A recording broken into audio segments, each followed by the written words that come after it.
como desativar as notificações aí do teu Instagram se você tá no iPhone, beleza? Se no caso você tem um Instagram instalado aí no teu iPhone e tá chegando mensagem toda hora de notificações de RAM, de pedido de amizade e etc. E você quer desativar isso? É bem simples mesmo, então se eu te ajudar, deixa o like e se inscreve.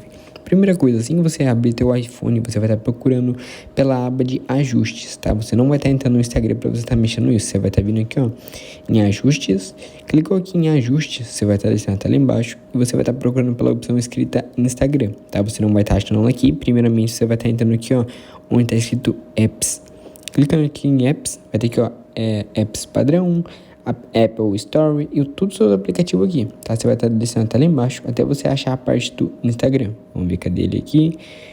Aqui, ó, Instagram. Você vai estar clicando aqui sobre ele, aqui ele vai ter a parte de contatos, a parte de fotos, microfone e tudo mais. E você vai estar clicando lá onde está escrito notificações.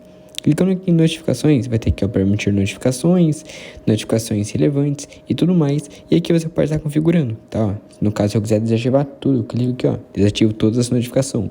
Ou eu quero só desativar parcialmente as notificações, eu posso vir aqui, ó, ajuste de notificações do Instagram e ajustar pessoalmente aqui dentro do Instagram mesmo, tá? Ele tem essas duas opções, mas no meu caso, se eu quiser desativar, eu venho aqui, ó, e desativo tudo ou deixo tudo ativado normalmente, beleza?